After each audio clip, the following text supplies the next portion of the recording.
when you have great coaches, then after you have great coaches, you get great players. You have a great organization, and you tell them one thing: just win, baby.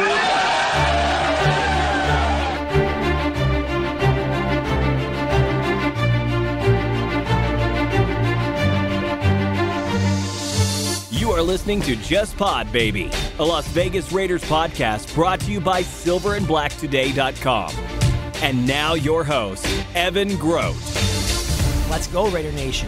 And welcome back. I am your host, Evan Groat, and you're listening to Just Pod, Baby. We are brought to you by silverandblacktoday.com, Las Vegas' first and only independent Raiders news source. Also, be sure to follow me on Twitter at eGroat5. Subscribe to the podcast if you like what you're hearing, and also leave me a review and a rating. I love the feedback, and also check us out on YouTube. Subscribe to the Silver and Black Today page. If that's how you prefer to listen to the show, that works for me. All of my latest episodes are now available up at that platform, as well as some of the past work that was done by Scott Gilbranson and the live YouTube videos that we do occasionally. You can find all of that content up at the YouTube page as well. And if you're a fan of Facebook, you can follow us there as well. So, you can pretty much catch us anywhere on social media nowadays. There's really no excuse not to be following us and all the coverage that we're providing with you. Now, we are just over a month away from the 2021 draft, and we had a couple blockbuster trades go down on Friday, both involving the Miami Dolphins. First, they swapped picks in round 1 with the 49ers. The 49ers moved up to pick 3, and the Dolphins went back to pick 12, but then they in turn flipped that pick 12 to move back up to pick 6 with the Philadelphia Eagles. So definitely some moving and shaking going on, wheeling and dealing going on as these teams are now jockeying for a position, most likely to land a quarterback, and there's some good ones in this year's draft class. I do expect to see quarterbacks come off the board, picks 1, 2, 3, probably even 4. Who knows? I plan to really take a deep dive into the prospects in this year's draft class starting next week. I'm a little bit behind on my research. I'm usually a little bit further along, so I got some ground to make up. I know that Dane Brugler from The Athletic is set to release his draft guide in the first week of April, so I'm really looking forward to that. And if you're a fan of Dane, I will be trying to get him on sometime before the draft. I had him on last year, and I did reach out to him already a few weeks ago, and just trying to, get on his radar, and he said sometime in April. So I'm going to follow up with him, and, I'm just really starting to get excited about the draft. I'm sure you've been watching a lot of these pro days where the pro day circuit is now in full swing. We've seen some freaky performances. The other day it was Micah Parsons, the linebacker out of Penn State. Some of these wide receivers are just putting on absolute shows. I saw Kwity Paye on Friday bench press 36 reps. So, you're just seeing some unbelievable performances here at these pro days, and it's really starting to get me excited and starting to get my mind shifted towards the draft. Now, we are in the later waves of free agency here. Things are starting to cool off. A lot of the money is drying up, and it was kind of a quiet week this week for the Raiders after a fury of activity and signings by the Raiders in the first week of free agency. Not a whole lot of new information to report for you this week. We do have a couple stories. The big one was about the backup quarterback situation, Marcus Mariota. He will be sticking around in Las Vegas for another season. He did agree to a new deal, and we're going to get into a little bit of that in just a moment. And I'll get you some of my thoughts on how I think the Raiders did there. Also on Friday, the Raiders did sign another veteran wide receiver in Willie Snead, and he met with members of the media on Friday, and I did get to catch some of it. I didn't catch all of it, but I liked what he had to say. I thought he made a lot of good points about his leadership and his experience playing on successful teams, and he being able to bring that over to this young group of wide receivers. So I do think that's a big win there for the Raiders. Also tonight, I want to play some audio from Thursday's edition of In the Huddle with Vinny Bonsignore on Raider Nation Radio, 920 AM in Las Vegas, and you can also check that out on the TuneIn app. That's how I listen. But I was a guest with Vinny on Thursday. And, we discussed various topics. We kind of were all over the place. But if you didn't have a chance to hear it, I recommend that you start listening to Vinny's show because he does a great job. He's got great lineup of guests each day. But if you didn't get a chance to listen to it live, I'm going to be sharing some of the audio with you here tonight. It's always a great time going on with Vinny, so I do hope you enjoy hearing a bit of our conversation. But tonight I want to begin with, as I said, the signing of Marcus Mariota, as I mentioned at the top. The news came as a bit of a surprise to me, I got to admit. And, I put my thoughts and my ideas out there on the podcast, so you heard me talk about I didn't think there was any way that he would be brought back when you look at that huge number that he was due. I just didn't think there would be any way that they would hold on to him. Based on the money situation that they were in, needed to free up some money, but they were creative. They found some other ways to do that.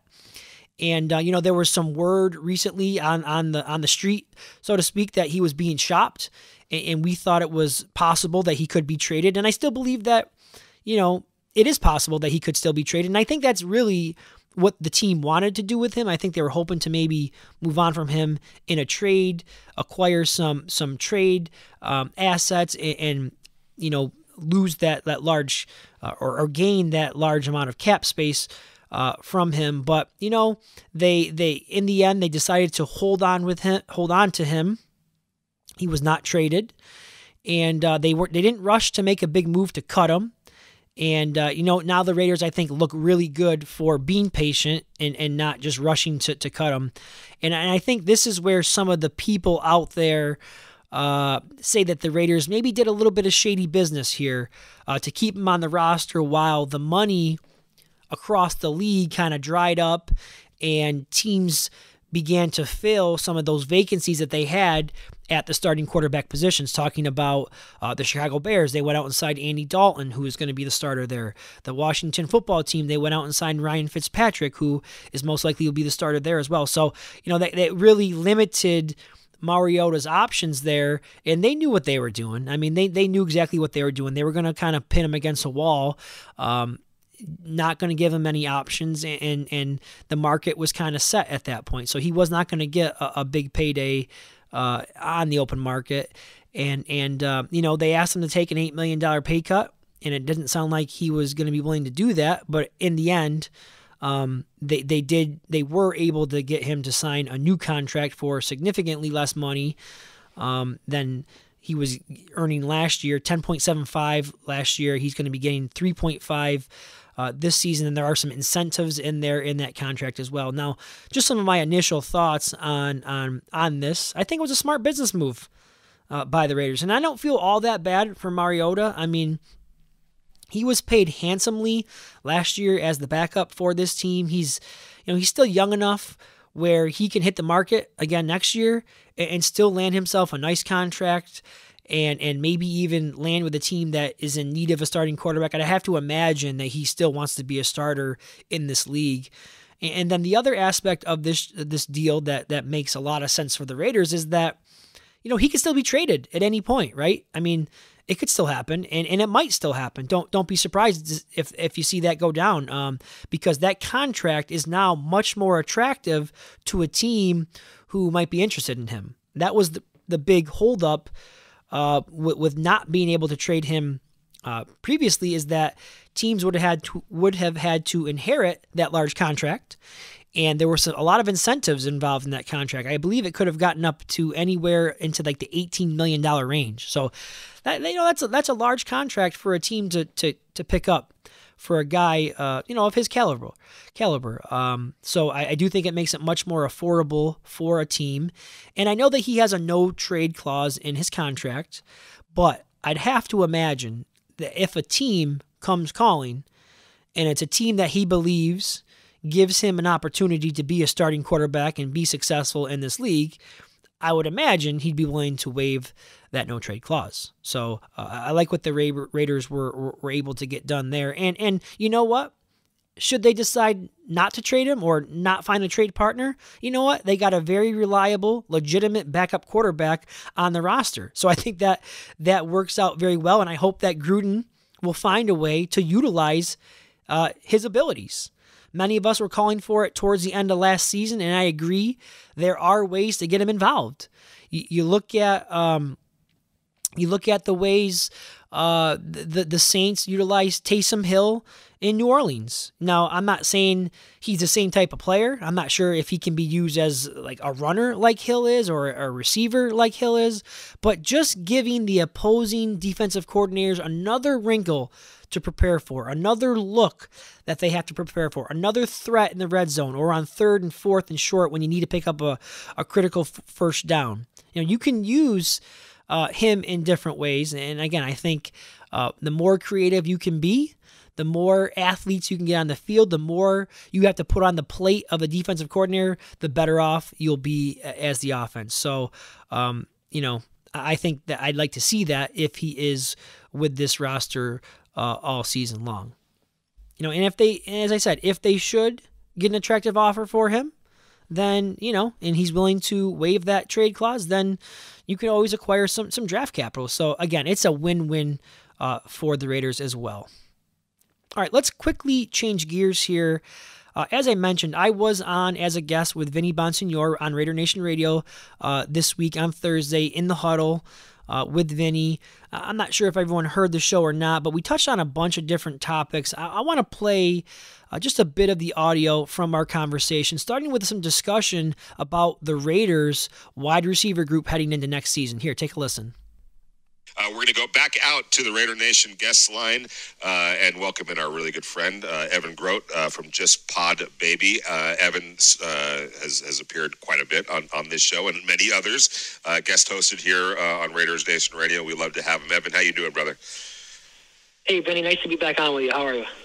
I'm doing good. Thanks for spending some time with us. I think you just heard, the caller, and I know that a lot of people. Hey, what are they going to do at wide receiver one? I'm almost confused at this point on what even a wide receiver one constitutes these days. When I asked him about the Kansas City Chiefs, he brought up Tyreek Hill. Well, is Tyreek Hill?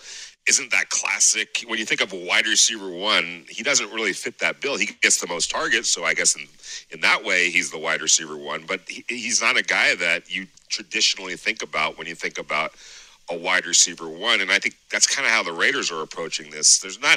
I don't see the need for a wide receiver one, but maybe I'm wrong. Yeah, I think I see both sides to the argument. One side, they do have Darren Waller, who is really their number one target. I think that was the point you were making with the Chiefs, is that Travis Kelce is it might be their 1A, and Tyreek Hill might be their 1B. And that's the same case with the Raiders. Darren Waller is their top option as a receiving threat. And another thing I will say in support of not needing to go out and get a wide receiver one is, just a year ago, they used the 12th overall pick on a receiver, Henry Ruggs, and a 3rd-round pick on another guy they really like with a ton of potential in Bryan Edwards. Yep. But on the flip side of that, I think where fans have some worries, and I have some worries at the same time along with them, is that, when you look at the rookie seasons that Ruggs and Edwards had, it kind of leaves you with little confidence going in to the following season. Now, I know there were a lot of reasons why maybe they didn't excel as much as fans would have liked. I think the emergence of Nelson Aguilar had a lot to do with it. Obviously, the not having an off season and all of the COVID issues and whatnot.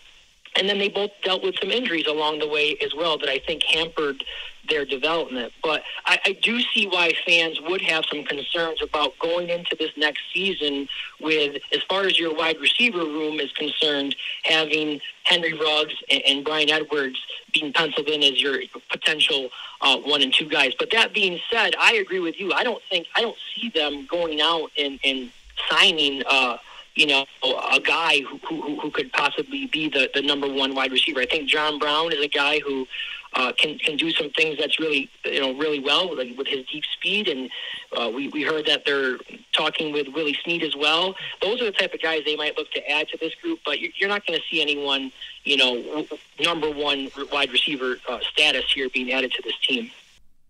So there you heard a little bit of my assessment on the wide receiver group going into this upcoming season here. What do you think, Raider Nation? Was I accurate with that assessment, or do you think I was way off? Let me know what you think.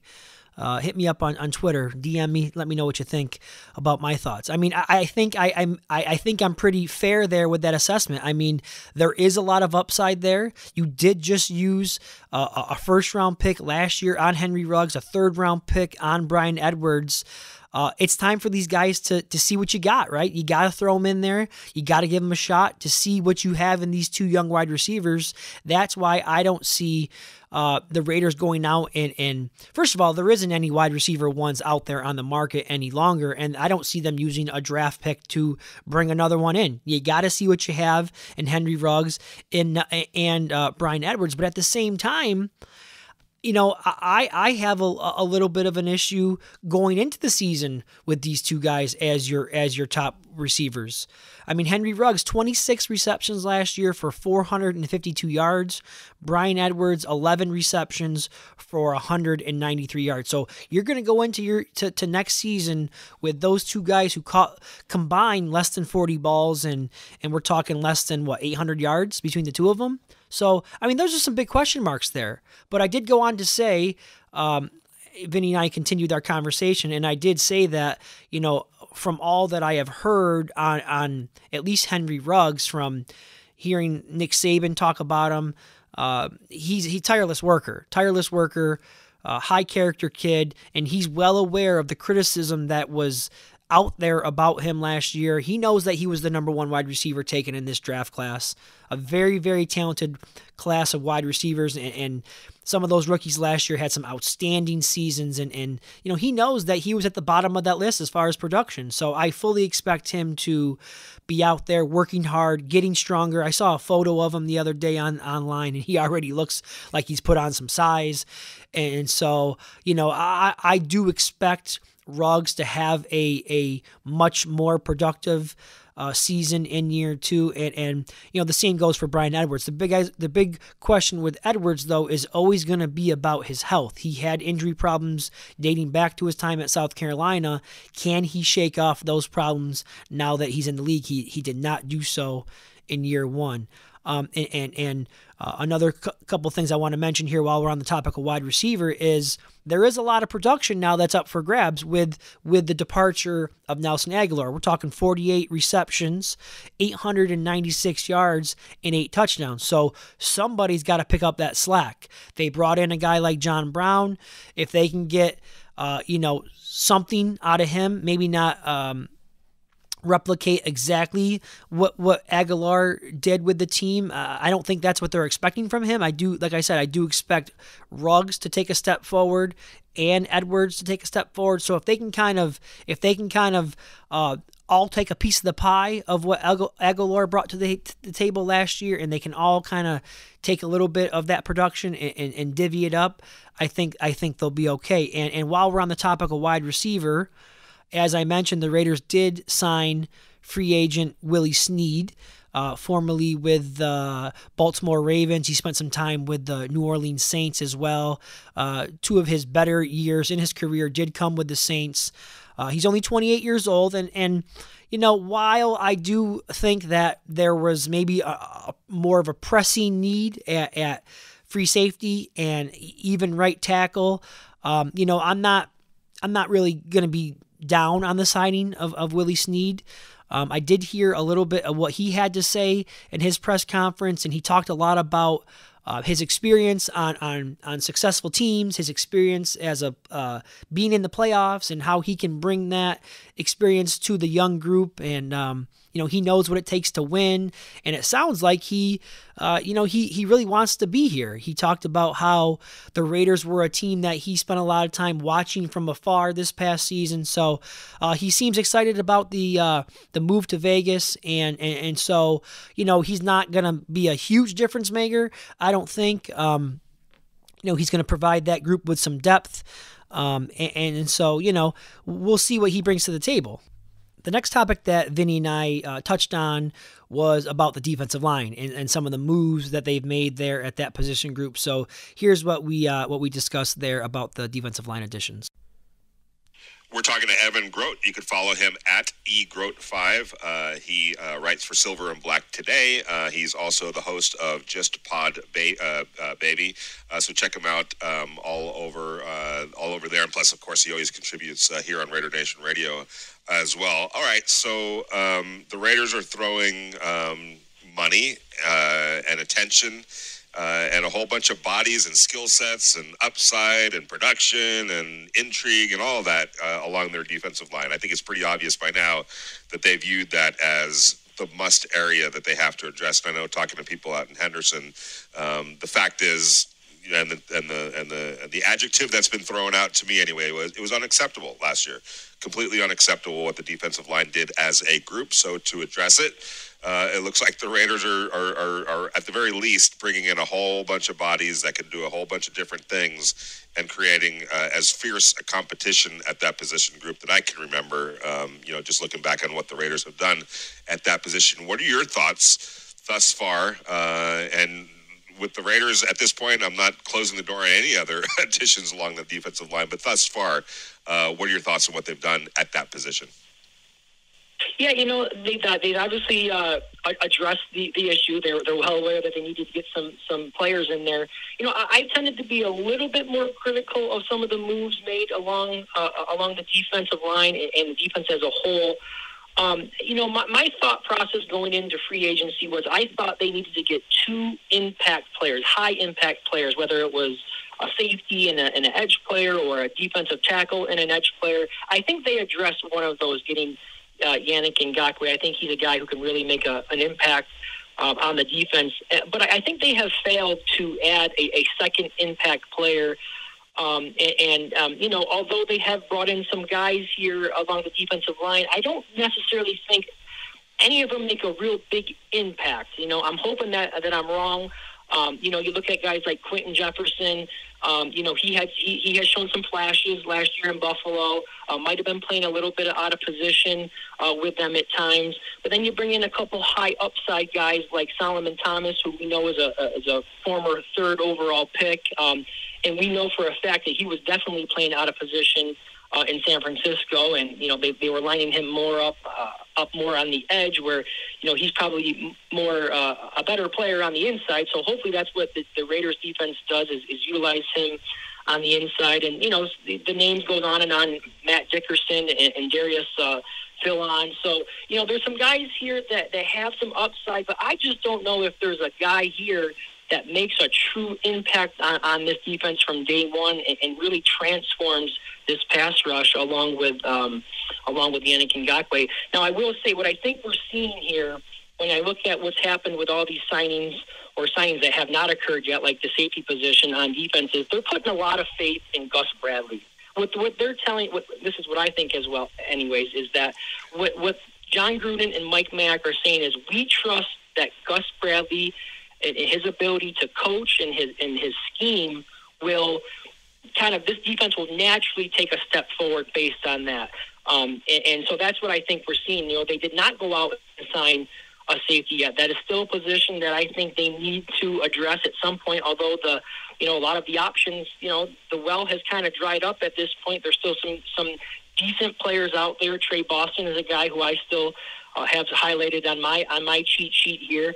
But I worry about bringing in another young safety or a young player in the back end of this defense. I do think they need to add a veteran safety to this group. So that's kind of what I feel about the defense. But overall, to answer your question, as far as the defensive line goes, I think they've added some competition, they've added some depth, but I still worry that is there a true impact defensive tackle there that can bring pressure from the inside? Yeah, and I think that you hit the nail on the head. I don't think there's any question that they've put a lot of faith in Gus Bradley and Ron Milas and Richard Smith and Rod Marinelli in their development, their teaching skills to get the most out of a defense that they believe should have been better last year and has the potential to be better, this year. So is it too much faith? We don't know. That's the fascinating question here. We don't know.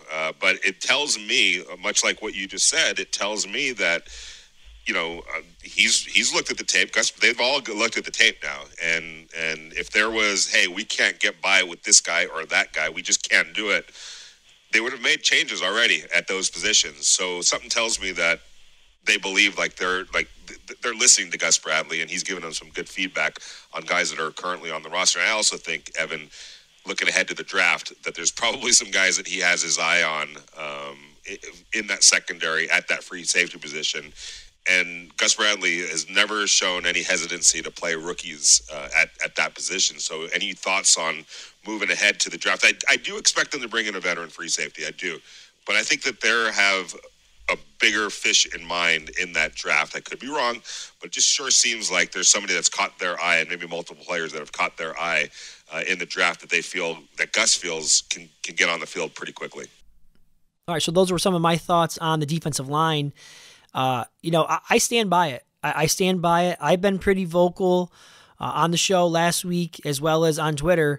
A lot of you out there, I'm seeing people who seem very, very happy with what they have done here with the defensive line. I don't agree. I disagree. I am not really that satisfied with the defensive line. Love the Yannick Ngakoue signing, but I still believe, and you heard what I said, I believe they still lack an impact player on the interior part of the defense, and that was arguably one of the biggest areas of deficiencies last year. What was in the interior part of the defense. It's been an area where they have been lacking for years and years and years now. I mean, when they had Khalil Mack, all you heard about was, oh, he needs someone there on the inside who can help him. And they still have not addressed that issue.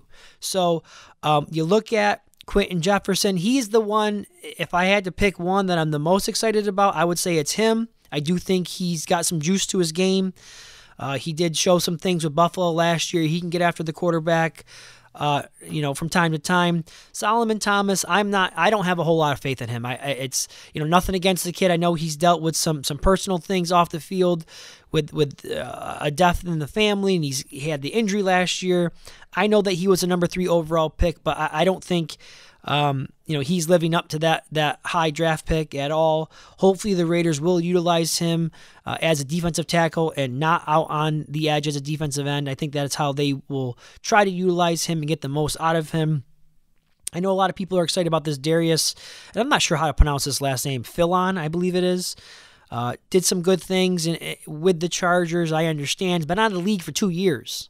Okay, and that's a lot. I'm sorry, you're out of this league for 2 years. That's saying something. Okay, does he still have all those abilities that he had 2 years ago? I mean, that's a lot of time off. Matt Dickerson, will he even make the team? So I stand by it. I think this defense right now, when you look at it today versus where it was last year, I don't see a whole lot of improvements. I really don't. Is this defense going to make a big-time jump from, what were they, ranked 28th or 30th in the league to all of a sudden 20th? I mean, I can't say that I can see that happening right now. I do think, as I said on the show with Vinny, that they're putting a lot of faith in the coaching ability of Gus Bradley and some of those assistant coaches that he's bringing in with him, Ron Miles. And, I do expect to see a little bit of natural progression just because the scheme is more, it's a simplified scheme versus what Paul Gunther was running last year. I think some of these young guys now have a full season under their belt, talking about Damon Arnett and John Abram and Amik Robertson and Trayvon Mullen. Corey Littleton should improve. Kwiatkowski should improve. Everyone should take step forwards here in year 2, but is the talent there, right? I mean, is there enough talent on the defensive side of the ball right now to make the jump that this team needs to get into the playoffs? I think that's a fair and I think it's a legitimate question that needs to be asked. And I also know that there is still time in free agency. They could still bring in a free safety. They could bring in some depth at linebacker. There's still some things that could be done. And I know that the draft is coming up in just over a month, so they could still address some key areas there as well. Now, speaking of high impact players, if you heard what I had to say there with Vinny, my belief going into free agency was that they needed to bring in 2 impact players, whether that was a free safety and an edge player or a defensive tackle and an edge player. I think they did address one. Okay, we know Yannick Ngakoue, he's a difference maker. There's another difference maker out there that just hit the open market on Friday. The Seahawks released defensive tackle Jaren Reed. Okay, if you're not familiar with Jaren Reed, go look him up. He's from Alabama. He's a 28-year-old defensive tackle, and he's been very good through 5 seasons in the league this year. His best season came in 2018, where he had 10 sacks. He followed that up in 2019, only had 2 sacks because he served a 6-game suspension for violating one of the league's misconduct policies. I'm not quite sure what that was. And then he had kind of a somewhat of a bounce back year this past season with 6.5 sacks in 2020. He just recently signed a 2-year contract with Seattle. I think he signed that he signed that in going into the 2018 season. I believe he was a free agent. But, this guy, if the Raiders are serious about improving that defense, this is a guy they absolutely have to take a look at. And I'm not quite sure what the money situation is right now with the Raiders and the salary cap. I can't imagine there's a whole lot of money available. I don't care if you got to free some up. I mean, cut some of these guys. What's the point of having, 3 or 4 guys on the roster that you're paying $2-3 million to, like a Solomon Thomas, if you can bring in a guy with so much more ability and much more of an impact player like Jaren Reed? So, I don't know if they will go after him, but this is the type of guy that if you can bring him in, now you're talking about that defensive line looks a whole lot better. You bring him in, and he can bring a pass rush up the middle, and you combine that with Ngakoue, and now you're cooking with gas, as our friend Q Myers likes to say. You're cooking with gas or grease. Which one is it? I'm not sure, but you're cooking, okay? And so, if I'm the Raiders, that is a guy that I absolutely want to see them be aggressive with and go out and make a play for. All right, so those were some of the parts of the interview from my time on in the huddle with Vinny Bonsignore yesterday. I hope you enjoyed a little bit of that. And just before I wrap it up here this week, it is a little bit of a shorter episode here. I do want to touch on, the needs that still remain, okay? And these are needs that, most likely will be addressed through the draft at this point. There's still a possibility they could bring in some more guys here through free agency in the final weeks here. Right tackle, there's still a void there. I saw some people suggesting that, don't count out Brandon Parker for that starting right tackle job. And while maybe I don't see that as a possibility, there's a chance that maybe there's more faith in him within the building. Again, there's a lot of they're going to put a lot of trust into Tom Cable. I think that's also what we're seeing here is that not only are they putting a lot of trust in Gus Bradley, but what we've seen here is that they believe that Tom Cable doesn't need those high end guys on the offensive line making a ton of money. He can get it done with some lesser known guys like Andre James. Can he develop him? Can he continue to develop Colton Miller? And, can he get a guy like Brandon Parker to, be a little bit more reliable? So it's possible that Brandon Parker is an option at right tackle right now as your veteran option. They could still bring in a guy through the draft. The tackle is very deep at the position this year at tackle.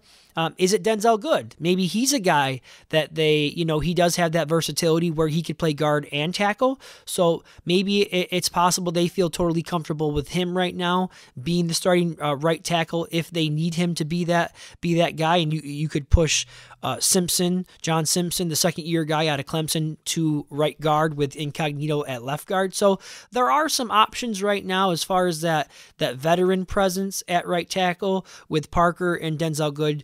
And then you could always bring in a young guy through the draft as well. Now, free safety is another position where they have yet to address it, and that's the one that the fan base is really, really wondering what the heck is going on there.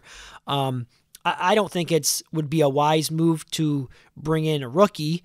although it looks like that could be the route they go. And there's some talented ones out there, and they should all be there at pick 17 if that's where they want to go with it. Trayvon Moehrig from TCU, he's probably considered the top safety in this year's draft class. Richie Grant is getting a lot of publicity as well.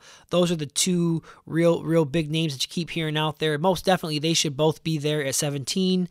And then one of our loyal listeners out there, and I apologize if I don't pronounce this name right. I believe it's Shashi Haram. We go back and forth on Twitter all the time. Real loyal listener, and I always appreciate the support that he gives me in the show. He hit me up on Twitter today and says, "What about a guy like Tanner Muse as an option at safety?" And I thought. I thought that made a lot of sense. And at first, I was like, oh, Muse, I don't know. But he did remind me that his natural position at Clemson was as a free safety. And so the Raiders drafted him with the intentions to use him as a hybrid player, but they wanted him to learn the linebacker spot. So, he was injured last year. I'm sure he's a little bit behind the ball with his development. And maybe, based on what we have seen with the Raiders trying to get players to change positions, they have not had a lot of success with that recently. Lynn Bowden Jr. being one of those guys. It might be wise to give Muse the chance to make a run at this free safety job. Now, I'm not saying that's the best idea out there, but it is something that I thought was thought-provoking, and who knows? Who knows what we'll decide to do with Tanner Muse. And then the other position on the defense that I still think could use some depth is linebacker. Some linebacker. And I saw JT the Brick just, I believe it was yesterday, tweeted out about Micah Parsons and his pro day numbers and how he would absolutely run the card to the table if he was there at pick 17. He'd even consider a trade up to get a guy like him. And I saw a lot of Raiders Twitter out there criticizing, are you crazy? It's not a position of need. But I say if you're looking at best player available and he's there at 17, how can you not make the pick? I think too many times the Raiders have drafted on need recently and not paid enough attention to who is the best player on the board right now. And so, to me, it's about going out and bringing in the best football player that you possibly can. So, I'm also not opposed to them using that first overall pick on a linebacker. I love the kid Jeremiah Koromoa from Notre Dame. He's a hybrid type of guy who could play a little bit of hybrid free safety, linebacker. He can do a little bit of both. He's exactly the type of player that this defense lacks right now. They don't have a guy like that. They don't have a chess piece. And so I love him. He's one of the guys that I was very high on early in the draft process. He was the guy that I kind of had my heart set on. I've kind of changed that now to Azim Ojulari. I'm not quite sure if they're going to go edge now that they brought in Yannick, but anyhow, I do think those are the three positions that still remain as large needs: right tackle, free safety, and linebacker. All right, everybody, that is going to do it for this week's episode. And just a quick programming note, just to kind of give you an idea of what the plan is here for the next couple of weeks. I will be getting a new episode out to you guys hopefully next week on Thursday night. My wife and I are taking the kids on a vacation down to Florida, so we're leaving next week on Friday, April 2nd. So I'm going to be off that following week, so you will not get a show from me the week of April 2nd to the week of April 9th. I'm going to be out of town there, but you can expect a new show from me when I return sometime around, I believe, April 15th or 16th. I'll get it out to you either Thursday or Friday of that week. And that's going to be a milestone show for Just Pod Baby. That's going to be number 100, episode 100. Working on a big-time guest list to help us celebrate that week, and so hopefully I can get some of these guys to come through. We're going to be talking a lot of draft that week, of course, as we gear up for April 29th in Cleveland. Thanks again for tuning in and for being a loyal listener and a follower of the show. Enjoy your weekend. Enjoy the second weekend of March Madness. That's right, the Sweet 16 is upon us. I'll talk to you guys next week. Until then, I'm your host, Evan Groat. And as always, just win, baby.